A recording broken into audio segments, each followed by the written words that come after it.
Commission on Human Rights mo imbestigar sa gikatahong bata nga namatay human gianak kay naputol kuno ang liog. Pangasakop sa Alimaong tribe dili mahimong magdala og armas, padisarmahan sa kapulisan. Ang pundok wa giilang nga tinuod nga tribo. Suspect sa pagpanuli sa Avon sa Talisay City nadakpan sa kapulisan. Branches sa LBC dunay gwardiya human gihulga sa mayor nga pasiradaan. Busay National High School mireklamo sa baho gikan sa usa ka septic tank nga midagayday ngadto sa ilang eskwelahan.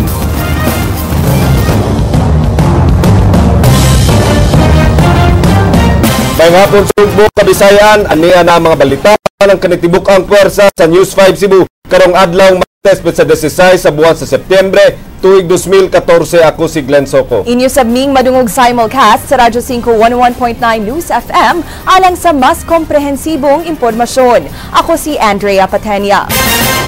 Andrea, mga kapatid, kasamtangang mipahigayo na og investigasyon ang Commission on Human Rights bahin sa nahitabo sa pagkamatay sa usa ka masuso sud sa Vicente Soto Memorial Medical Center human mabali ang liog. Ang maong isyu gidinay sa pamunuan sa maong tambalanan kay matud pa patay na daan ang bata dihang gi-refer kini gikan sa laing tambalanan. Suginlimi Jinky Bargio.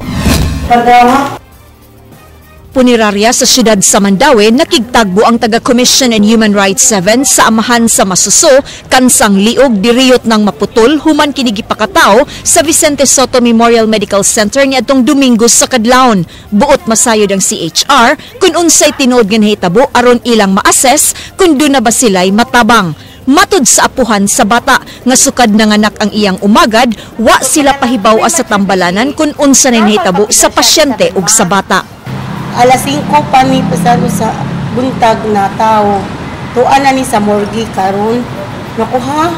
Wala man ni kahibaw sir. Wala ni mo pahibawan ako wala sir. O ang among kuwan ug nganong naputol ang liog sa bata. Ang ubol-ubol. Napanit na lang baya diri na mabili. Gipaybaw sila nga patay na ang gihulagway nga premature baby boy dungan sa pagpakita sa death certificate ni ini. Kaya nakabalo namin sa information na namatay na ang bata, ipakuha na sa morgue. Alas 6 na sa gabi. Anang ang lawas, Sunday pa rin. Dugay lagi gipaybaw na mo ginamugan ngano may paybaw na nagawas sa bata. Gida nilang patayng lawas sa bata apan nakugang sila dihang ilang nakita nga hapit na maputol ang liog ni ini. Moto pag-open niya, among gitanaw kay kuan na plaster na sa kanang lamisang kamay. Pagkahuman na to, ako may ginakakitag una nga, wala gidan diri na po na kuan na putol pa nga ni niya dapit sa lago-lago. Ang medical legal officer sa PNP Crime Laboratory 7 nga mi-autopsy sa bata miingon nga way hiwa sa liog ang bata apan nabali ang spinal cord ni ini. Di sila makahatag og konkretong findings kay uwahin na ang request for autopsy sa pamilya. Pero kung papasok yung ulo, medyo yun ang hindi ko alam. Pero ang sabi ko nga sa iyo, yung sinasabi mo na extraction, yun talaga yun. Yun ang most probable doon during extraction nung nilalabas yung bata. Nagpaabot pa sa formal nga reklamo sa pamilya ang tambalanan apan sa usa ka suwat ilang gipadayag nga patay ng daan ang bata dihang gi-refer kini sa Eversley Hospital Sabado sa hapon. Tungod ini ang CHR muhimo pa og mas lawom nga investigasyon ilang tinguha sa pagtabang sa pamilya sa higayong masuta nga dunay kalapasan sa tawhanong katungod nga nahimo ang attending physician sa maong tambalanan. Not all cases of children are abused. Just in this case, siguro if it would result to us, we can prove it that this is a malpractice. Sa doctor na siya, that's the responsibility of the doctor and the hospital and it's the concern of the DOH. Jinky Bargio, News 5. Subay sa maong balita, gitahasan ni Cebu City Mayor Michael Rama ang buhatan sa Department of Social Welfare Services, City Legal Office ug si Vice Mayor Edgar Labella sa pagtabang sa pamilya sa batang na biktima sa gingong malpractice sa Vicente Soto Memorial Medical Center. Ang DSWS mao'y gitahasan sa pagsusi sa pamilya sa bata kung unsay ikatabang sa City Hall. Samtang ang City Legal Office uban ni Vice Mayor Edgar Labella mao'y mutabang sa posibleng legal action nga buhaton sa mga ginikanan sa bata. Gitahasan sab sa mayor si Konsehal Jerry Carrillo kalabot sa pagigtagbo sa medical practitioners sa Sugbo subay sa sunod-sunod nga issue nga ilang gikalambigitan. Oh, I don't like the story. You know, I hate about the story is true. That's not good. That's why it has to be looked into. That's why I'm asking Jerry to proceed. I'll call Jerry. Then I'm bringing the EWs to look into. And I'm bringing the RCT attorney to provide the legal so that that family can seek justice. Gitagbo sa Cebu Provincial Board ang mga treasurer sa lalawigan sa Sugbo aron masayran ang seguridad sa ilang mga buhatan. Kininunot sa naitabong pagpanglungkab sa 5 ka mga treasurer's offices. Mitambong sa maong panagtigom si Ryan Sorote. To be prevented and all collections must be open up in the contacts in the style of the real estate agent. Lambang mo ang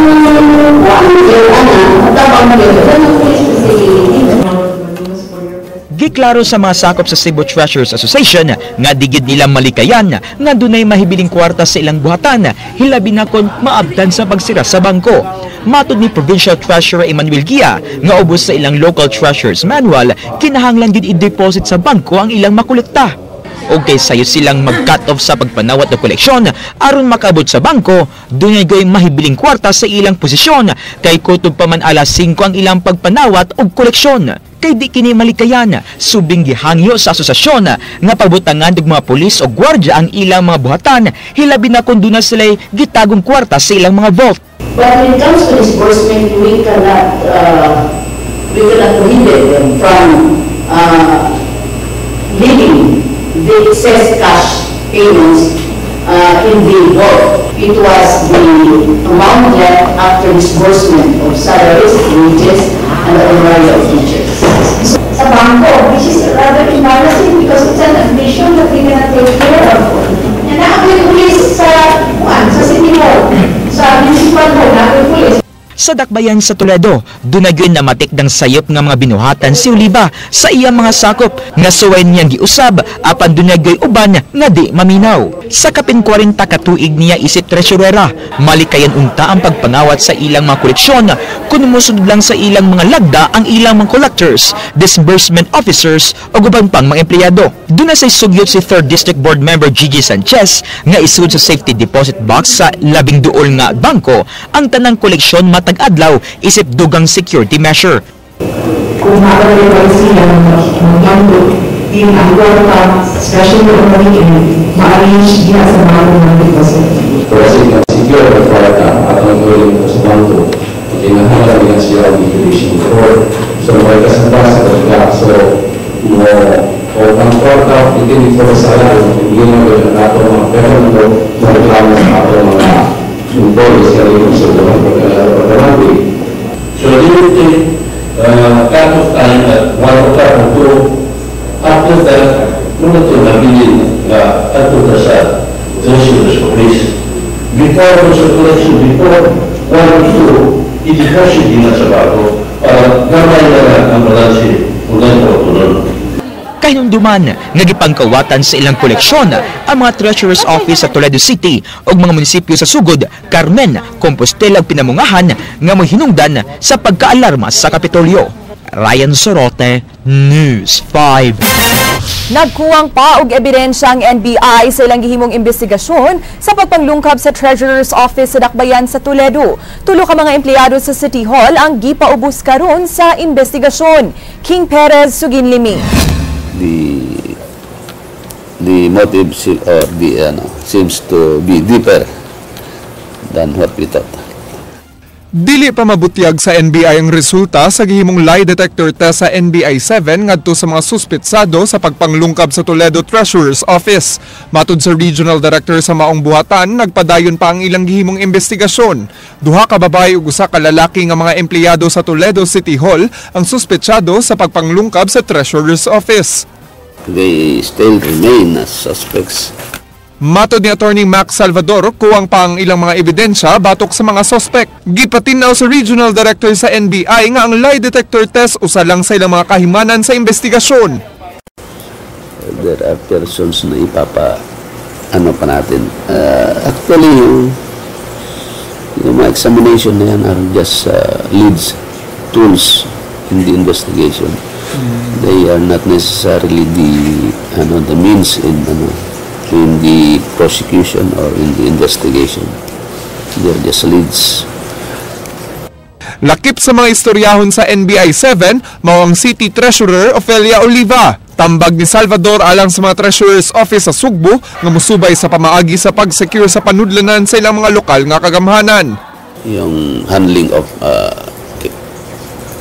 cash money, di ba? Maraming rules and regulations dyan provided for by COA. Stick to the rules and regulations at hindi basta magkakaroon ng ganyan. Ang dakbayan sa Toledo mao ang ikaunom nga Treasurer's Office nga gikawatan sud lang sa usa ka semana. 638,000 pesos ang kantidad nga nakuha gikan sa vault sa Treasurer's Office. Ang kantidad mao ay sobra sa 6 milyones pesos nga gisweldo sa mga casual employees ug mga magtutudlo nga wa pa makubra. King Perez, News 5. Gihangop ni Cebu City Police Office Director Noli Romana ang pagtuman sa LBC Management sa mando sa Cebu City Hall nga magbutang og mga security guard sa ilang mga sangang buhatan. Kinisubay sa mando ni Cebu City Mayor Michael Rama nga pasiradaan ang maong negosyo human mapakya sa pagpahugot sa ilang seguridad nga maoy hinungdan sa sunod-sunod nga tulis sa ilang mga branches. Matod sa area supervisor sa LBC nga si Sherwin Navarro, nagsugod na sila deploy og mga gwardya sa ilang mga branches sugod ni atong miaging semana. Gikalipay kini sa hepe sa kapulisan sa syudad ug nanghinaot nga di lang untang LBC maoy mutuman niini kundi lakip na ang uban pang business establishments. Karon nga dunay dugang force multiplier sa syudad, mas makafocus na ang mga pulis sa pagbantay sa uban pang mga areas nga kinahanglan og hugot nga seguridad. Dugang ni Romana, dunay umaabot nga 220 ka mga bag-ong pulis alang sa Cebu City karong tuiga.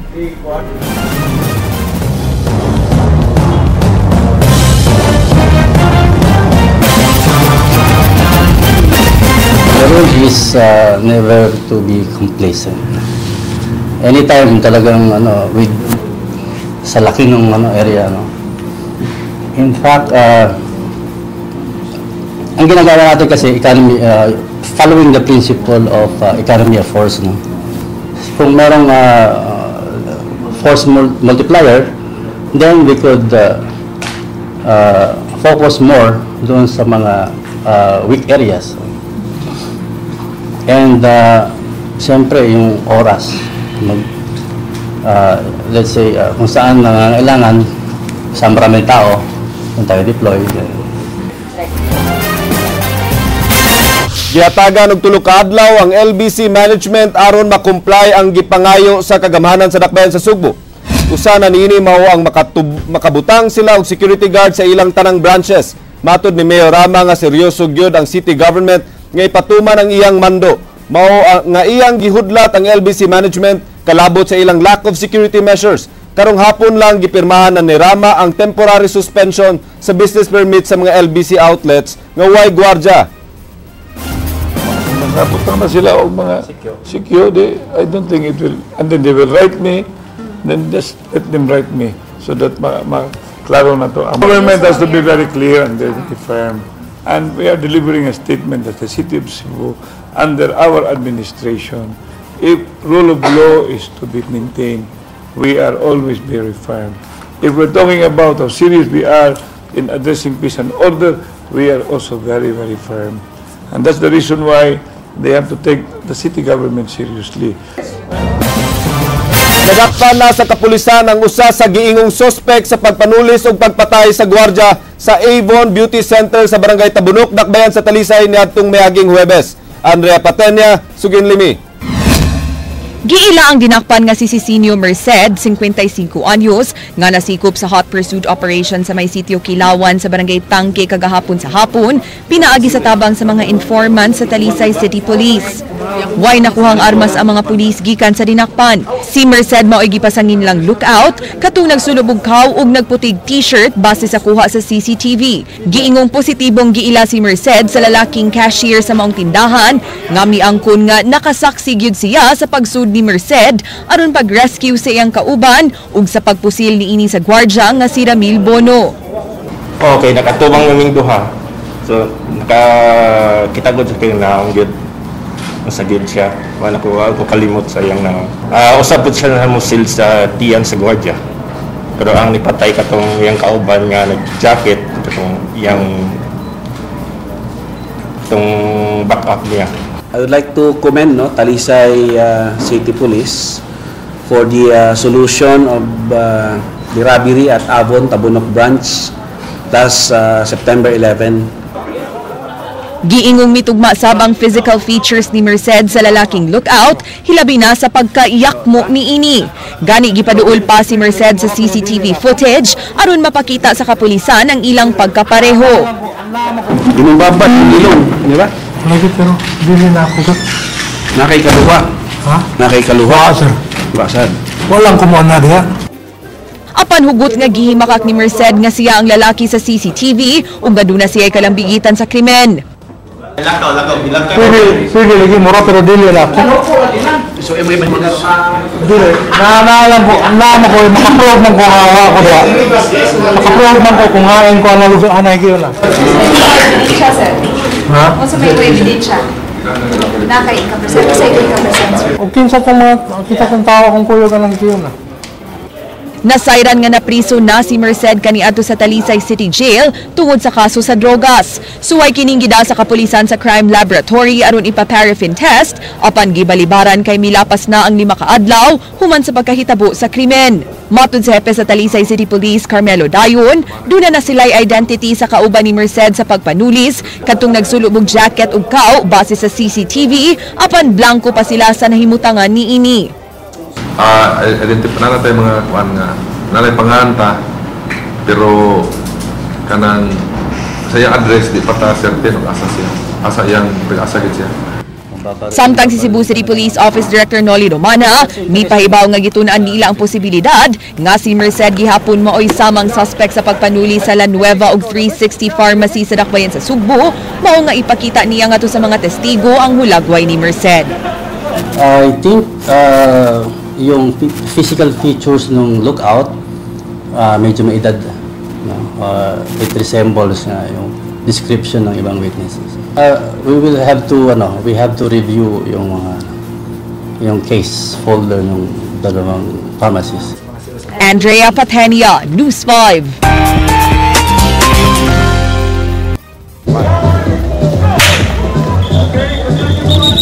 Sa ikatlong tuig, mipahigayon ang Mafre Insular ug Run for Road Safety dinhi sa Sugbo. Miabot og dulan usa ka libo ka mga participants ang misalmot sa tinuig nga fun run isip pag-edukar sa kamahinungdanon sa road safety. Kini kabahin sa corporate social responsibility sa Mafre Insular uban sa ilang pakig-alayon sa Department of Education sukad ni adtong tuig 2010. Sukad pagsugod sa ilang kampanya, nakahatag na sila kapin 600,000 ka mga road safety education modules and manuals sa libuan ka mga magtutudlo og mga tinun-an. In fact, this road safety is included in the curriculum of the public schools, particularly for grade 5 and 6. Panginaot sa Mafre nga mahimong mas luwas sa mga motorista ug mga pedestrian ang kadalanan, hilabi na kay sagad sa mga biktima sa aksidente sa kadalanan ang nag-edad og 17 paubos. Malampuson sab sila sa pag-agni sa mga batan-on ug bisan mga bata sa pagsalmot sa maong kalihukan, inubanan sa ilang partners sama sa Infants Domecco Inayawan, Little Bamboo Foundation, ubang mga pundok, Sun Cellular ug Nature Spring Water. Ato sa awarding ceremony, dunay pipila sa mga tinun-an nga misalmot nga nakadaog ug nakadawat og awards gikan sa 3K, 5K ug 6K category. Road safety is one of the key things we are doing all over the world. Usa ka non-life insurance company ang Mafre Insular nga nagbase sa Espanya sukad pa ni atong tuig 1934 nga dunay 23 milyones ka mga kliyente sa 47 ka mga nasud.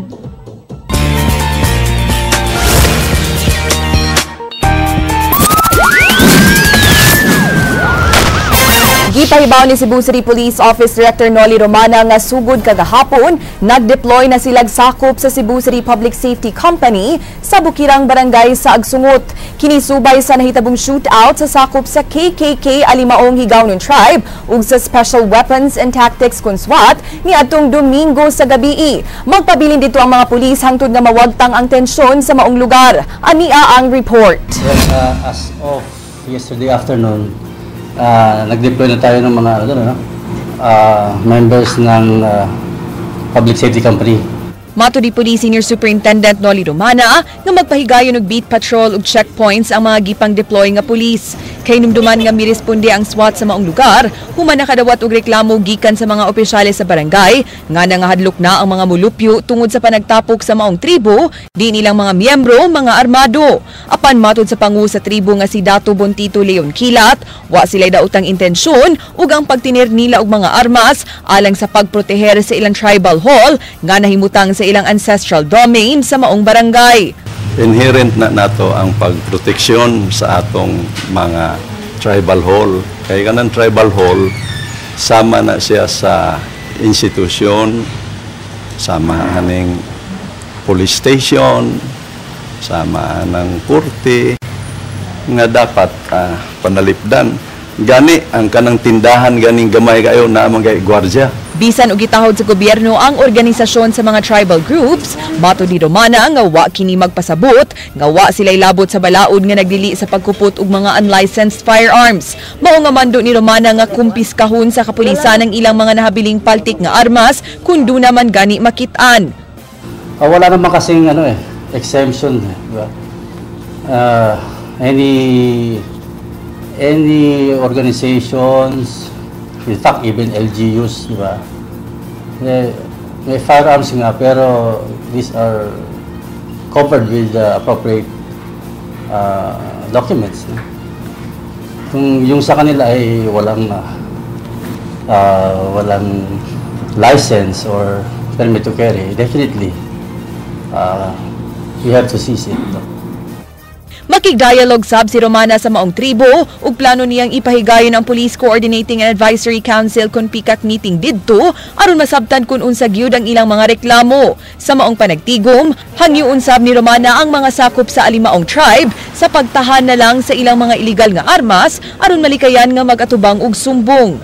Of course, magda-dialogue muna tayo doon. I'll have to visit and talk with them. Tignan ko rin yung yung history, no? Yung where are they coming from, kung the basis ba talaga yung kanilang mga issues. We have to conduct dialogue together with the barangays. Mato ni Romana, nga bisan pa man sa tensyon nga nahitabo tungod sa presensya sa maong tribal group, di angay maalarma ang publiko ug ang pagkatap sa illegal nga drogas gihapon ang nagpabiling labing dako nga problema sa mga bukirang barangay. Ug aron mas mabantayan sa kapulisan ang mountain areas, plano nilang magdugang og police station sa barangay Guba sunod tuig. Andrea Patania, News 5. Gibutyag ni Cebu City Vice Mayor Edgar Labella nga di legal ang grupo nga KKK Alimaong Higawnon Tribe nga nangangkong nahisakop sa indigenous people sa Pilipinas. Leslie Caminada Vestil, Suginlimi. Gawas sa barangay Agsungot lakip nga gipabantayan ni Police Coordinating and Advisory Council Chairman nga si Vice Mayor Edgar Labella ang uban pang bukirang barangay sa Dakbayn sa Sugbo nga giyong dunay presensya sa mga armadong tao, kini sama sa barangay Mabini ug Kambinukot. That alarming though, but we have to nip in the bud if there is any possible situation of lawlessness with our people carrying firearms, people carrying high-powered weapons. We should stop that because that's a violation of law, especially on illegal use of firearms. Colonel Romana assured of security. Gibutyag sab ni Labella nga ang grupong Alimaong Alingawnon Tribe nga nangangkong usa ka indigenous people dili di ay legal nga grupo. Og kay di sila legal nga indigenous people, iyang gimando nga dakpon kadtong mga magtapok-tapok nga dunay bit-bit nga mga armas. This group has not been accredited and recognized pursuant to the provisions of Republic Act 8371. This is the law that acknowledges and recognizes indigenous peoples and communities so that it is illegal for them, and more so that they are carrying firearms. They have violated the provisions of law, Republic. Leslie Caminada Vestil, News 5. Patay ang giingong mga salay sa Maydan Panganiban kinsa giilasab nga mag-sideline sa pagpangawat. Suginlimi Ray Pasaporte. Sa gamay nga agyanan dinhi sa Sitio Torres sa Barangay Inayawan, Naghayang ang patayng lawas ni Adonis Janon nga gipusil pasado alauna ganihang kadlawon. Lumad nga taga-panganiban ang namatay apan kasamtangang nagpuyo uban sa iyang kapuyo sa sitio Apertori. Way bisan usa ang nitug-an nga nakakita sa mamumuno sa biktima kay buto-buto sa armas ra ang nadunggan sa mga residente sa lugar. Pero ang nadunggan nila upat. Butong ka upat, buto nga li din ko sa dilusay kay naman amo anong kilid. Mingaw man wa may ning agigid nga kuan kana na ang human sa buto-buto. Tupag tagtaod ni agi ang amigo nga si Dado, ito nagawas ko. Tana ko niya og di itong buto-buto niya wa man sad siya kay bawo di ay. Nya anak siya nga lagi yo. Bay adi ay. Amma ona. Mutong gidool na mo. So yung kumuni. Sa wala pa po sila ang biktima, giingong nipalit pa kini og usa ka buokpan. Ug suma sa tindira nga samtang nagkaon kinigpan, miasoy kaniya ang biktima nga gikan kini sa pardo. Pagkahuman, nilakaw kini og pagkataod-taod, buto-buto na sa armas ang iyang nadunggan. Tulo kasamad pinusilan ang naangkon ni Janon, duha sawang kilid ug usa sa suwang. Dugang sa mga silingan nga usa ka mga salay sa panganiban ang biktima ug manari sab kinig manok. Medyo bati ato nakuha nga background ani niya. Maski manghihaway ni siya, pero lasay ng istorya nga mangawat niya siya dire. Then, before sa hitabo, nakita ni siya nga nisakay og jeep na siya kuyog nga amigo. Nang hunong sila dito sa Gaisano, then nimbalik dire, lapita. Ang nakita na nga ning palit na siya des bakery niya, pagtaon-taon, mo na lang nadungog mga buto-buto. Makig-alayon ang homicide police sa mga opisyalis sa barangay aron makakuha sila dugang background sa biktima.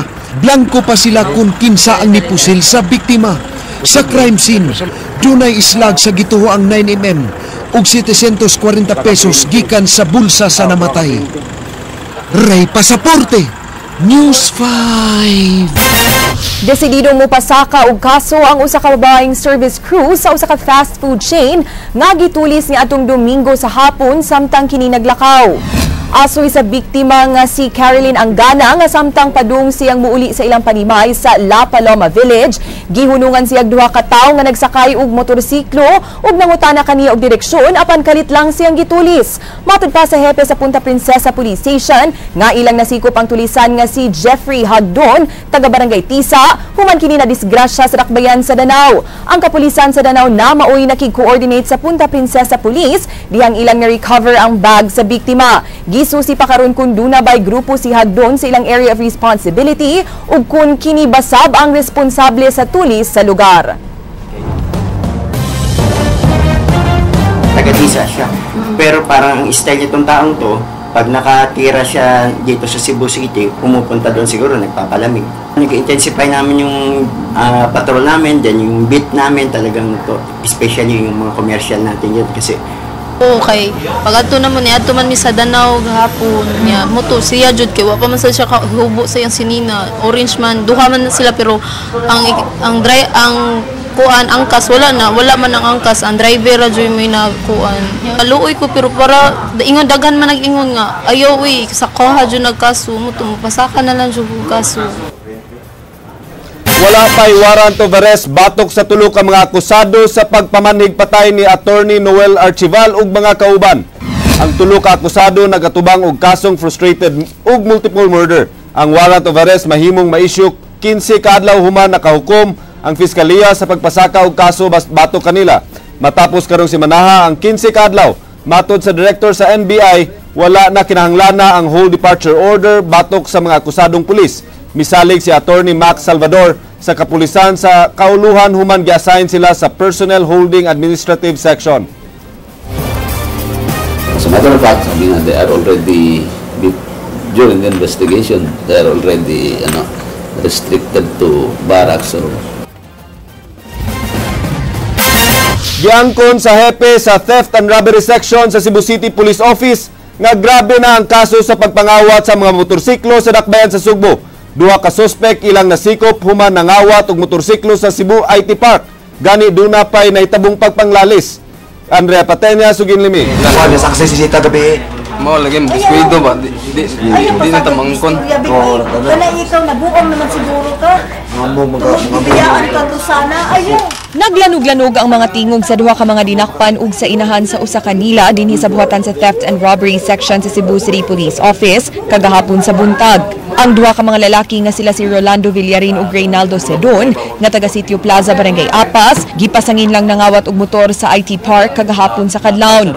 Usa ka itong nga XRM nga dunay plate number nga 6142GE nga gipanag-iya sa gwardya sa maong business park nga si Franklin Sukalit ang giingong suway nga gikawat sa duha.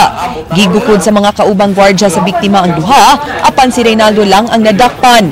Misumbong dayon kini kun asa nagpuyo si Ronaldo, mao nga nasikop atul sa hot pursuit operation.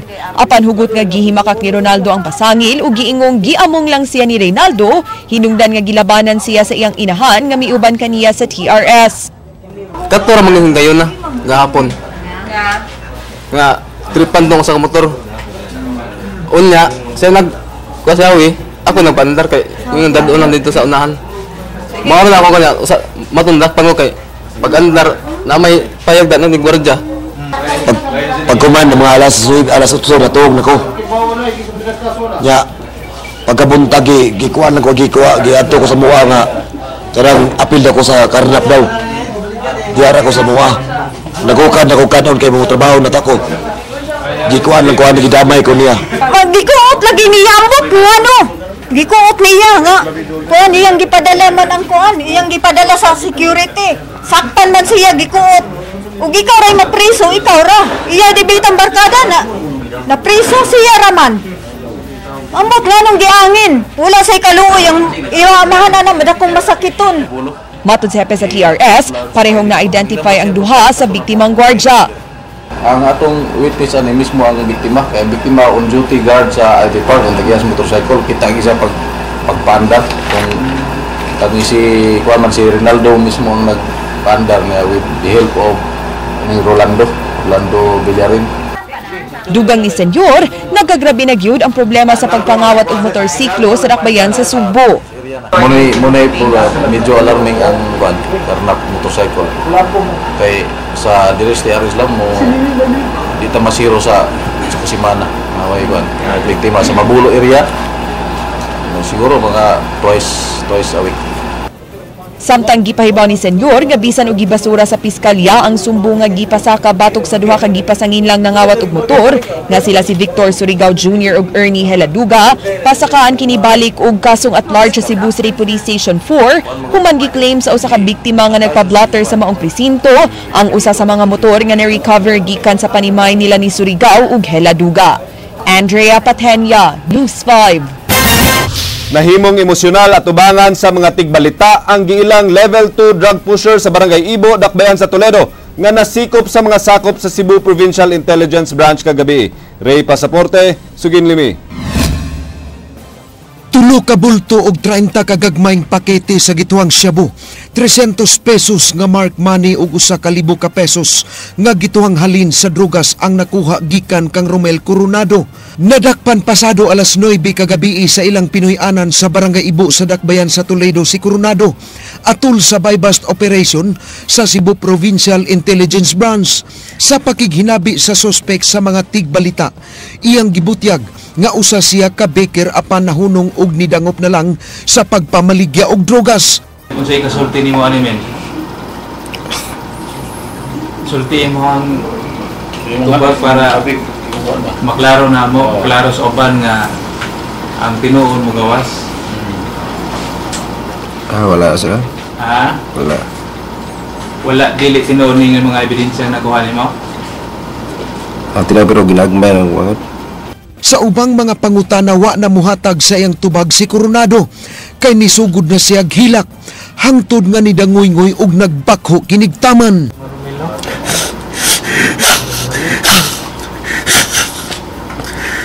Gihulagway sa PIB nga level 2 drug poser si Coronado ug duha ka semana nilang gipanid-an ang kalihukan niini. Gingong maabot sa kasikbit nga mga lungsod sa Toledo ang operasyon niini sa illegal nga drugas. Kini unang higayon nga nadakpan si Coronado sa iyang pagpamaligya og drugas. Samtang tukmang kaso ang giandam sa kapulisan batok kaniya. Ray Pasaporte, News 5. Ipa-cancel sa gobernador ang leave ni Madrigal aron ipatuman ang suspension. Si Governor Junjun Davide nakahukom niini human nasayran nga di empleyado sa Kapitolyo ang nag-drive sa pick-up nga nakabangga sa managtiayon didto sa Dakbayan sa Bugo. King Perez, Suginlimi. Naabtan pa sa news team dito sa Vicente Soto Memorial Medical Center ang nakontrobersyal nga security officer sa Kapitolyo nga si Loy Madrigal nga nakikistorya sa Banay Mirambel human makalas ang ilang kabanay nga si Felix kagahapon sa hapon. Nabanggaan sa pick-up sa Kapitolyo ang managtiayon nga Felix ug Marites Mirambel sa barangay Don Pedro Rodriguez, Dakbayan sa Bugo pasado alas 8 niadtong Domingo sa gabi. Namatay sa tambalanan si Felix, samtang padayon pa usab giobserbaran sa hospital si Marites. Unsa day mga samad niya? Dili oh. Tik yan. Grabe. Di ulo. Wa ko kuwan sa umurot na dugo ba to unsa to? Maayong pagkalumping sa nga bahin sa pick-up sa Kapitolyo ug natangtang usab ang side mirror niini. Wa ra gipriso sa Bugo City Police ang nag-drive sa pick-up nga si Alberto Naraha. Human mipasalig si Madrigal nga abagahon sa Kapitolyo ang pagpa-ospital sa magtiayon ug pagpalubong ni Felix.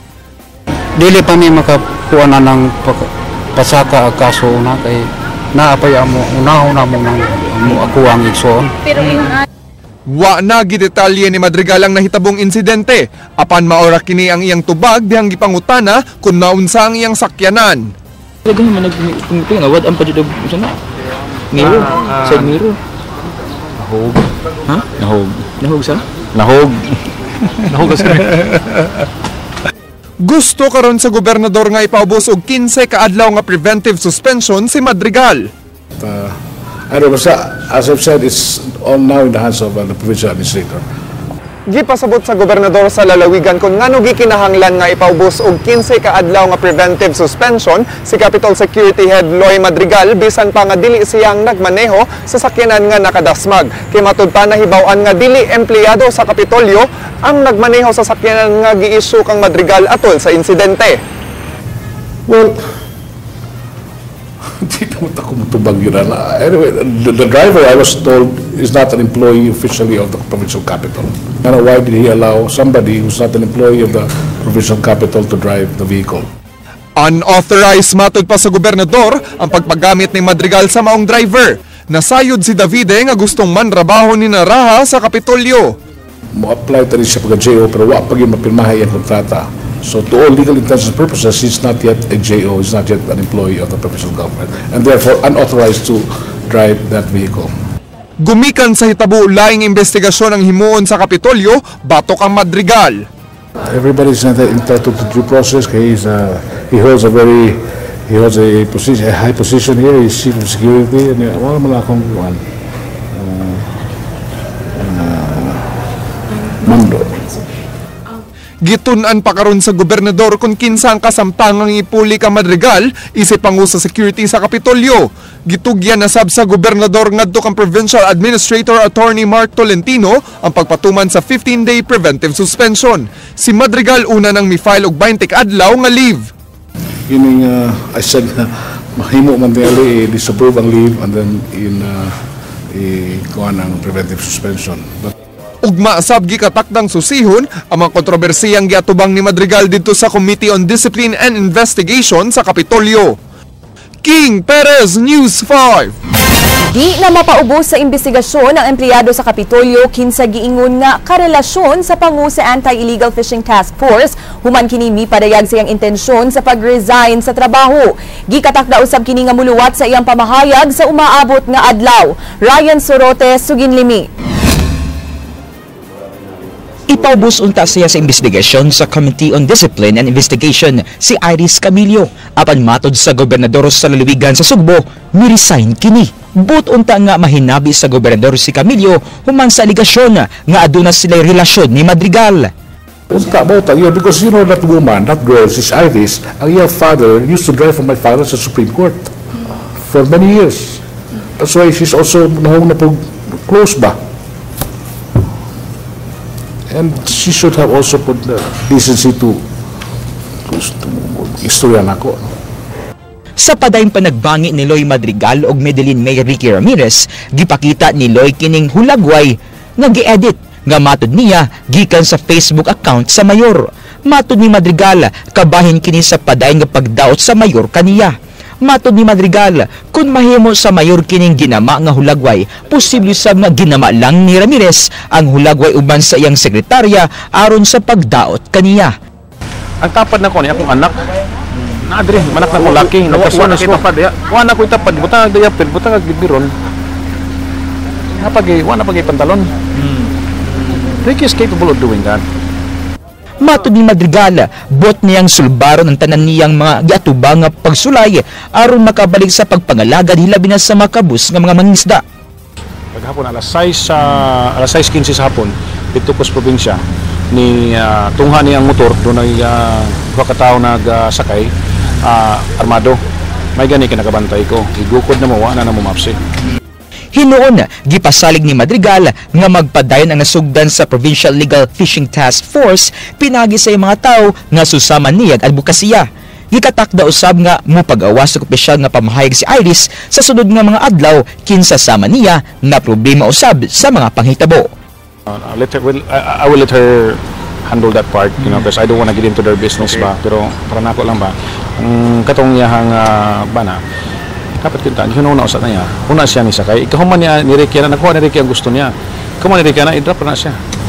Ryan Sorote, News 5. Hepe sa Bogo Police Station gipa-explain kung nganong wa masubay ang standard operating procedure sa pag-imbestigar sa traffic accident.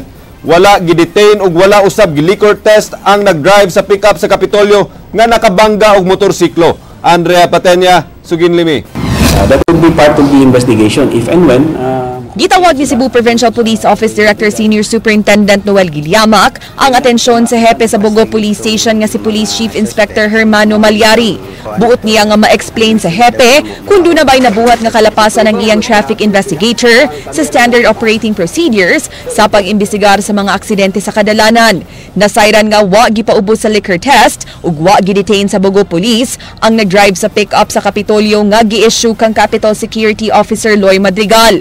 Si Alberto Naraha ang gikatahong nagmaneho sa sakyanan nga nakabangga og motorsiklo nga gisakyan sa managtiayong Felix ug Marites Marimbel. Mato ni Guiliamac, SOP gyud unta nga ipal-liquor test ug i-detain ang usa ka driver nga nalambigit sa usa ka aksidente hilabi na kung samdan o patay ang luwan sa laing sakyanan nga kaengkwentro niini.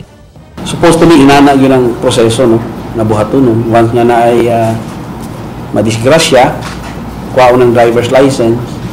And then, if and when nakita na to nga naitimailan nga under the influence of liquor, automatic unta na, no? That's why, pa-explain na to ang Chief of Police kung nakaviolate pa siya sa mga procedure. Ang ka naman yung mga traffic violations, no? If nagi seriousness nga nahitabo sa biktima, supposed to be ma-detain yun na, no? Sa phone interview kang Malyari, iyang gipasabot nga wa gipa-liquor test si Naraha kay wa man sab maobserbahi nga nakainom kini atol sa aksidente. Wala mapa-liquor test kay pagkakita sa atong traffic investigator, wala maikuan kana mailan man katong ingon mo indication nga nakainom. Dugang niini, human sa aksidente, gisakay og ambulansya padung sa ospital si Marites, samtang gisakay sa sakyanan ni Madrigal si Felix padung sa Tambalanan. Gidadayon sa presinto ang driver nga si Naraha, apan wa kini gipa-detain sa pamilyang Marimbel tungod sa ilang verbal agreement nga di sila mopasaka og kaso, human mipasalig si Madrigal nga abagahon tanang galastuhon sa ospital sa managtiayon. Ipasaligan ni Loy sa tong pagtungod na bagahon tanan mga kuhan, galastuhanan. Ngayon, sugot to ang pagtungod. So, nakasabot sila. So, wala kuhan, dili sila mo file o kaso. Kunya, basta kuhan to, verbal agreement. So, maong himo sa tong traffic investigator, maong gi-release. Niya ang kay tanaw po sa traffic investigator nato kang Felix, dili mo siya critical na siya sa mat, dili sa tiil. Gani nakugang si Malyari sa dihang nasayran nga namatay si Felix kagahapon, sanglit minor ra ang iyang injuries base sa ilang pagkakita ni ini human sa aksidente. Nanawag sila sa pamilyang Marimbel kagahapon aron pangutan-on kun mupadayon ba sila sa pagkiha apan wa pa nakahukom ang mga kabanay. Gihimakaksab ni Malyari ang mga huhungihong nga gitiunan sa grupo nila ni Madrigal ang managtiayong Marimbel human sa aksidente. Wala man sila gisulti sa mga pulis pagkakita nila. Wala man sila gisulti nga muna nga istorya.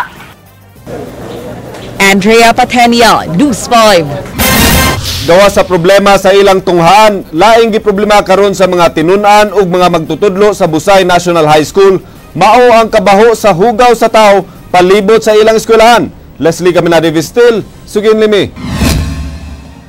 Pipila na kasimana nga nakatimaho sa hugaw sa tawo gikan sa septic tank ang mga tinunan ug magtutudlo sa Busay High School. Makahanggab sila sa maong baho halos kada buntag labaw na kun mag-uwan. Katapusan nilang nakatimaho niadtong miaging Biyernes, din hapit sila mga lipong tanan. Pero last time everybody was complaining, labi na gyud ang teachers ug estudyante nanagan jud kay tungod sa kabaho. Uban ining usa ka estudyante gisubay sa News 5 ang giingong gigikanan sa baho. Makita kining tubo nga gikan sa septic tank ining maong panimay sa pangpang, paingon ngadto sa tunghaan kun adunay moagas nga tubig. Mato ni Jerome nga usa ka grade 10 student nga kundi dayon masolusyonan ang ilang problema, posibleng sila tanan mga sakit tungod sa kabaho. Basta wala baho kayo, madawat imong lawas usay kay magsuka ka kundi mahilantan ba da sa kabaho, di ba? Ikan day kay ilang kuan, ilang septic tank kay ang PVC kay kuan open ba nang dili close ba. Midangop na ang officer in charge sa maong tunghaan sa barangay ug City Health apan wa sila nakit ang aksyon. Pag adto lang sa tag-iya nga unsay mong ipahunong na o unsay lang himuon nga masanta na nga kuan ang baho. Mo nang gibisitahan na mo dito, yan i-report na sa barangay, nya ang taga-barangay ning adto. Nya ang pasalig sa tag-iya nga ila pang i-trace ug ila habag yun, ila gani murag nasile buhaton nga paghunong na nang baho. Leslie Caminade-Vistil, News 5. Paukad to ang mga balita sa Aksyon Bisaya, kini si Glenn Soco. Musunod na ang Action Prime. Daghang salamat. Ako si Andrea Patenia. Bisan asa, bisan kanusa. Kapatid, di lang kutob sa balita. Aksyon!